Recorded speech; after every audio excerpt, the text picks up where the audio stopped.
Qantas flight 32 Singapore से Sydney जा रही थी। आसमान साफ था, सब कुछ बिल्कुल सामान्य लग रहा था, लेकिन उड़ान के बस 4 मिनट बाद एक जोरदार धमाका हुआ। इंजन नंबर 2 फट गया और उसके टुकड़ों ने प्लेन को बुरी तरह नुकसान पहुंचाया। फ्यूल लीक होने लगा, कई सिस्टम्स फेल होने लगे और कॉकपिट में अलार्म बजने लगे। एक के बाद एक मुसीबतें बढ़ती गईं और पायलट्स के पास वक्त बहुत कम था। क्या इतने भारी नुकसान के बाद दुनिया का सबसे बड़ा पैसेंजर प्लेन सुरक्षित लैंड कर पाएगा या फिर ये उड़ान बन जाएगी इतिहास की सबसे डरावनी घटनाओं में से एक? चलिए जानते हैं। ये क्वांटस फ्लाइट 32 की सच्ची और हैरान कर देने वाली कहानी है। 4 नवंबर 2010 की सुबह क्वांटास एयरवेज की फ्लाइट 32 अपने अंतिम गंतव्य सिडनी के लिए रवाना होने वाली थी। इस उड़ान में 440 यात्री और 29 क्रू मेंबर सवार थे। ये विमान लंदन से चला था और सिंगापुर में कुछ घंटों के लिए रुका था ताकि ईंधन भरा जा सके। अब यह 7 घंटे 30 मिनट की यात्रा पर था, लेकिन किसी को अंदाजा नहीं था कि यह विमान और इसमें मौजूद सैकड़ों लोग सिंगापुर से बहुत दूर नहीं जा पाएंगे।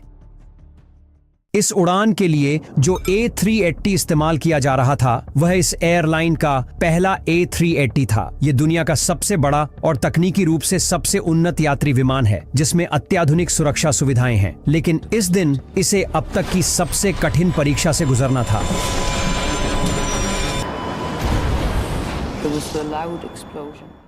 आज कॉकपिट में माहौल थोड़ा अलग था। आमतौर पर A380 को 2 पायलट उड़ाते हैं, लेकिन इस उड़ान में कुल 5 पायलट थे। Captain, first officer, second officer, एक चेक कैप्टन जो ट्रेनिंग पर थे और उनकी निगरानी के लिए एक सुपरवाइजिंग चेक कैप्टन। इतनी बड़ी टीम होने से उड़ान ज्यादा सुरक्षित लग रही थी, लेकिन कई बार ज्यादा पायलटों की मौजूदगी से आपात स्थिति में फैसले लेने में जटिलता भी आ जाती है। फ्लाइट की कमान 53 वर्षीय कैप्टन डी क्रेपनी के हाथों में थी। वे एक अनुभवी पायलट थे जिनके पास 15,000 घंटे की उड़ान का अनुभव था। वे 11 साल तक एयरफोर्स में सेवा दे चुके थे और क्वांटस एयरवेज में शामिल होने के बाद उन्होंने A380 की ट्रेनिंग ली थी। हालांकि यह विमान नया था और इसका ऑपरेशन बाकी विमानों से थोड़ा अलग था। उनके साथ फर्स्ट ऑफिसर मैट हिक्स थे जिनके पास A380 उड़ाने का कैप्टन से अधिक अनुभव था। उन्होंने इस विमान में 1200 घंटे से अधिक उड़ान भरी थी। उड़ान से पहले कैप्टन ने स्थिति स्पष्ट कर दी थी कि कमांड की प्रक्रिया वही रहेगी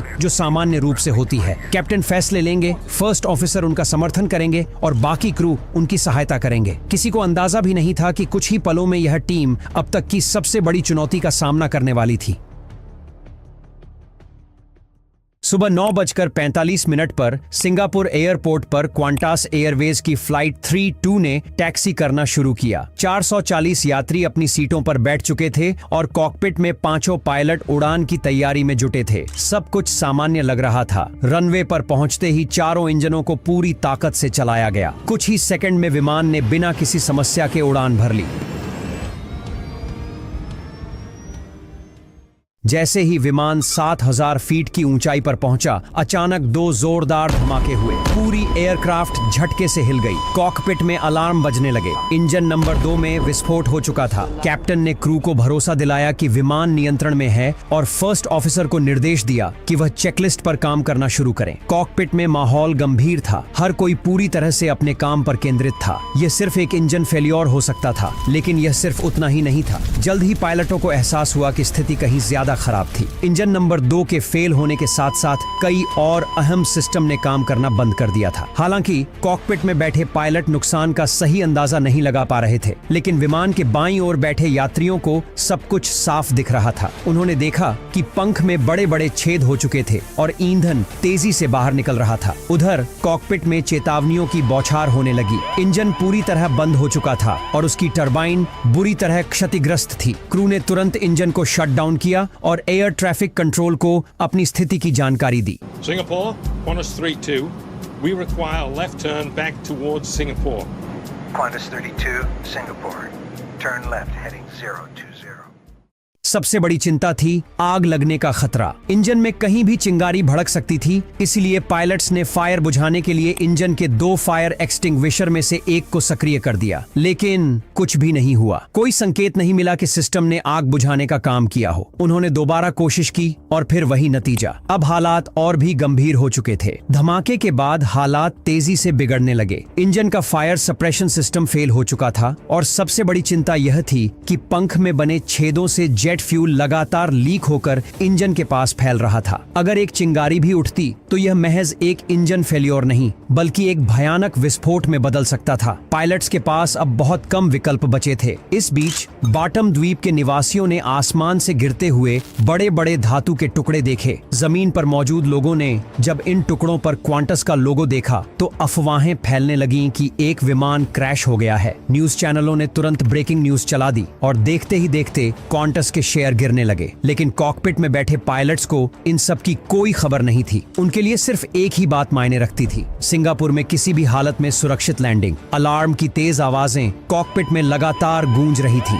स्क्रीन पर चेतावनियों की बाढ़ आ चुकी थी। कुछ ही सेकंड में 100 से ज्यादा सिस्टम फेलियर मैसेज सामने आ चुके थे। फर्स्ट ऑफिसर ने चेकलिस्ट फॉलो करना शुरू किया। यह A380 के इतिहास की सबसे गंभीर तकनीकी विफलता थी। क्वांटस हेडक्वार्टर को अलर्ट मिलते जा रहे थे, लेकिन वे पायलट्स से संपर्क नहीं कर सकते थे। फर्स्ट ऑफिसर और बाकी क्रू अपनी सीमाओं से परे जा चुके थे। हर सेकंड अहम था। अब उन्हें तय करना था कि कौन सी चेतावनी सबसे ज्यादा गंभीर है और किन अलर्ट्स को नजरअंदाज करना ही बेहतर होगा। एक भी गलत फैसला और सब कुछ खत्म हो सकता था। इंजन नंबर 2 के फेल होने के बाद भी संकट खत्म नहीं हुआ था, बल्कि हालात और गंभीर हो चुके थे। बाकी तीनों इंजन भी किसी न किसी समस्या से जूझ रहे थे। इंजन 1 और 4 डिग्रेडेड मोड में थे, जिससे उनका डेटा उपलब्ध नहीं था, और इंजन नंबर 3 अल्टरनेट मोड में चला गया था, जो पूरी तरह भरोसेमंद नहीं था। पायलट्स को अंदाजा हो गया था कि अब हालात उनके नियंत्रण से बाहर हो सकते हैं। अगर कोई और इंजन फेल हो जाता तो सिंगापुर पहुंचना असंभव हो सकता था। अब उनके सामने 2 ही रास्ते थे, या तो वे तुरंत सिंगापुर लौटकर लैंडिंग का जोखिम उठाए, या फिर समुद्र के ऊपर कुछ और समय बिताकर सिस्टम की समस्याओं को हल करने की कोशिश करें। लेकिन दोनों ही विकल्प खतरनाक थे। अगर वे हवा में ज्यादा देर तक रहते तो ईंधन लीक होकर खत्म हो सकता था, हाइड्रोलिक सिस्टम जवाब दे सकता था और बिजली की आपूर्ति भी ठप हो सकती थी। लेकिन अगर वे बिना पूरी तैयारी के लैंडिंग करते तो यह नहीं पता था कि विमान कम ऊंचाई और धीमी रफ्तार पर नियंत्रण में रहेगा या नहीं। कॉकपिट में हर सेकंड के साथ तनाव बढ़ रहा था। हर चेतावनी पायलट्स को यह एहसास करा रही थी कि गलती की कोई गुंजाइश नहीं है। अब उन्हें तुरंत निर्णय लेना था, क्योंकि वक्त उनके हाथ से तेजी से निकलता जा रहा था। कॉकपिट में तनाव चरम पर था। पायलट 100 से ज्यादा चेतावनी संदेशों को समझने की कोशिश कर रहे थे, लेकिन हर अलर्ट हालात को और उलझा रहा था। सबसे बड़ी चिंता फ्लैप्स, ब्रेक और लैंडिंग गियर की थी। अगर इनमें से कोई भी फेल हुआ तो लैंडिंग खतरनाक हो सकती थी। कैप्टन ने फैसला किया कि फिलहाल सिंगापुर लौटना जल्दबाजी होगी। अभी विमान कंट्रोल में था और ईंधन भी पर्याप्त था, इसीलिए पहले सभी चेतावनी और सिस्टम की जांच जरूरी थी। पायलट्स ने एयर ट्रैफिक कंट्रोल को सूचित किया कि उन्हें कम से कम 30 मिनट चाहिए और सिंगापुर के पास होल्डिंग पैटर्न में जाने की अनुमति मांगी। एटीसी ने सहमति दी। सबसे पहले उन्हें यह तय करना था कि विमान की असली स्थिति क्या है और सबसे सुरक्षित तरीके से सिंगापुर कैसे लौटना है। अब सवाल यह था कि क्या विमान इस लैंडिंग के लिए तैयार था या हालात और बिगड़ने वाले थे। पायलट्स ने यात्रियों को भरोसा दिलाया कि वे ऐसे हालात से निपटने के लिए ट्रेंड हैं, लेकिन सच यह था कि इस तरह की स्थिति के लिए कोई ट्रेनिंग नहीं दी गई थी। इंजन से निकले धातु के टुकड़ों ने विमान के कई जरूरी सिस्टम को नुकसान पहुंचाया था और पायलट यह समझने की कोशिश कर रहे थे कि अब कौन कौन से सिस्टम काम कर रहे हैं और कौन से पूरी तरह फेल हो चुके हैं। ऐसे में उन्हें एक और गंभीर समस्या नजर आई। विमान के ब्रेक और लैंडिंग गियर को कंट्रोल करने वाला एक अहम सिस्टम खराब हो चुका था। इसका मतलब था कि लैंडिंग के समय विमान को धीमा करना बेहद मुश्किल हो सकता था। ऊपर से एक इंजन पहले ही बंद हो चुका था और अब ब्रेकिंग सिस्टम भी ठीक से काम नहीं कर रहा था। अगर ब्रेक और लैंडिंग गियर ने साथ नहीं दिया तो विमान को तेज रफ्तार पर लैंड करना पड़ेगा, जिससे रनवे पर उसे रोक पाना लगभग नामुमकिन हो सकता था। सबसे बड़ा खतरा यह था कि अगर एक और इंजन फेल हो जाता तो हालात पूरी तरह बिगड़ सकते थे। अब पायलट्स को जल्द से जल्द फैसला लेना था, क्योंकि हर बीतता सेकंड विमान को और करीब ला रहा था, या तो सुरक्षित लैंडिंग की ओर या फिर एक और त्रासदी की ओर। हालांकि एयरबस A380 जैसे आधुनिक विमान में भी उपकरणों की एक सीमा होती है और वे पायलट्स को हर जानकारी नहीं दे सकते। इसलिए पायलट्स ने खुद नुकसान देखने का फैसला किया। सेकंड ऑफिसर कॉकपिट से निकलकर यात्री केबिन में गए और जांच शुरू की। जब वह ऊपरी डेक से गुजर रहे थे तो एक यात्री जो खुद भी क्वांटस एयरलाइंस का पायलट था, उसने अपनी सीट के सामने लगी स्क्रीन की ओर इशारा किया। इसमें साफ दिख रहा था कि इंजन के नीचे से ईंधन बह रहा था। साथ ही नंबर 2 इंजन का पिछला हिस्सा पूरी तरह उड़ चुका था। उन्होंने तुरंत कॉकपिट में लौटकर पायलट्स को जानकारी दी। जब पायलट्स को पता चला कि इतनी ज्यादा मात्रा में ईंधन लीक हो रहा है तो उन्होंने फैसला किया कि लीक वाले टैंक में और ईंधन ट्रांसफर नहीं करेंगे, भले ही सिस्टम उन्हें ऐसा करने के लिए कह रहा था। ऐसे कई और अलर्ट थे जहां पायलट्स को तय करना था कि सिस्टम के निर्देशों का पालन किया जाए या नहीं। यह उनके अनुभव और समझ की सबसे बड़ी परीक्षा थी। 440 यात्रियों की नजरें अनजान मंजिल की ओर बढ़ते इस विमान पर टिकी थीं, बस इस उम्मीद में कि पायलट सही फैसला लेंगे। आमतौर पर लैंडिंग से पहले ईंधन कम कर दिया जाता है ताकि विमान हल्का हो, लेकिन इस बार ऐसा करना नामुमकिन था। धमाके ने फ्यूल मैनेजमेंट सिस्टम को बेकार कर दिया था, जिससे विमान अब 50 टन ज्यादा भारी था, जिससे लैंडिंग एक बेहद खतरनाक दांव बन गई। इससे भी बड़ी समस्या थी बाएं पंख से हो रहा ईंधन लीक। इस वजह से वह हिस्सा 10 टन हल्का हो चुका था, जिससे विमान का संतुलन बिगड़ने लगा। हर अलर्ट, हर सिस्टम फेलियर पायलट्स के लिए एक नई चुनौती लेकर आ रहा था। करीब 1 घंटे की मशक्कत के बाद क्रू ने आखिरकार स्थिति को पूरी तरह समझ लिया। वजन ज्यादा था, ब्रेकिंग सिस्टम क्षतिग्रस्त था और अब सबसे मुश्किल फैसला लेना था। पायलट्स ने ऑनबोर्ड कंप्यूटर से लैंडिंग दूरी की गणना करने की कोशिश की, लेकिन सिस्टम फेल हो गया। अब उन्हें अपने अनुभव और हिम्मत के दम पर यह विमान जमीन पर उतारना था, बिना किसी गारंटी के कि वे सफल होंगे। कैप्टन ने लीड फ्लाइट अटेंडेंट को कॉकपिट में बुलाकर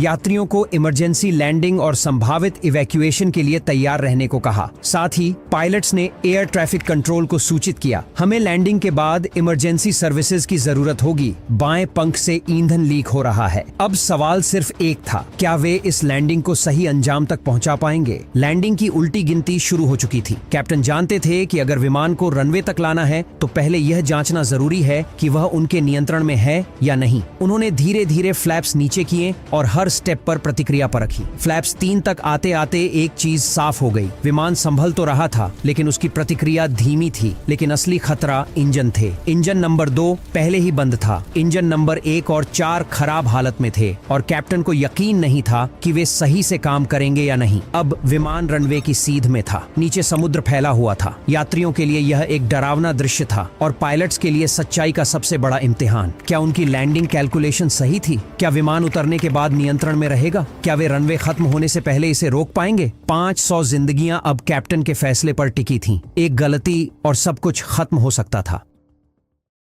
चंद सेकंड बाद पहियों ने जमीन को छुआ, विमान तेजी से रनवे पर उतरा और कैप्टन ने तुरंत ब्रेक लगाए। एकमात्र सही से काम कर रहे इंजन को रिवर्स थ्रस्ट में डाला गया। रनवे का अंत तेजी से करीब आ रहा था। हर बीतते सेकंड के साथ खतरा बढ़ रहा था। आखिरकार विमान रनवे खत्म होने से 150 मीटर पहले थम गया।